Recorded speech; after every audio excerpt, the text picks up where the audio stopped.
editing at pag-update ng record sa ACMS. Mag-login sa iyong account. Sa homepage, i-click ang member sa itaas na kaliwang bahagi ng page. May lilitaw na drop-down box. Click Search New. May lilitaw na search window. Sa ilalim ng person type, ang PR para sa pastor at ang member or mem ay naka-check by default. Maaari mo itong palitan sa pag-click ng select at i-check ang appropriate box na naaayon sa taong iyong hinahanap.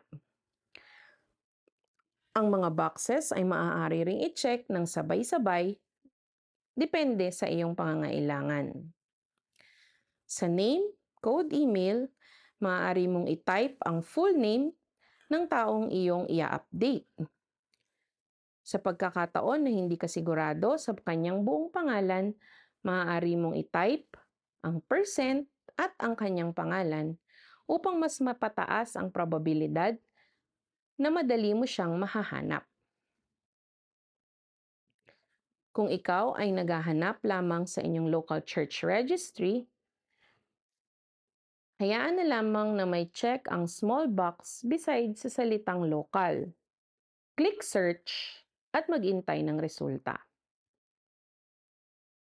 Kapag lumitaw na ang pangalan na iyong kailangang i-update o i-edit, i-click ang pencil icon sa kanang bahagi ng pangalan at mag-proceed sa pag-update at pag-edit at sa katapusan ay i-click ang save. Magkita tayong muli sa susunod para sa iba pang videos patungkol sa ACMS. Muli, magandang araw sa inyong lahat!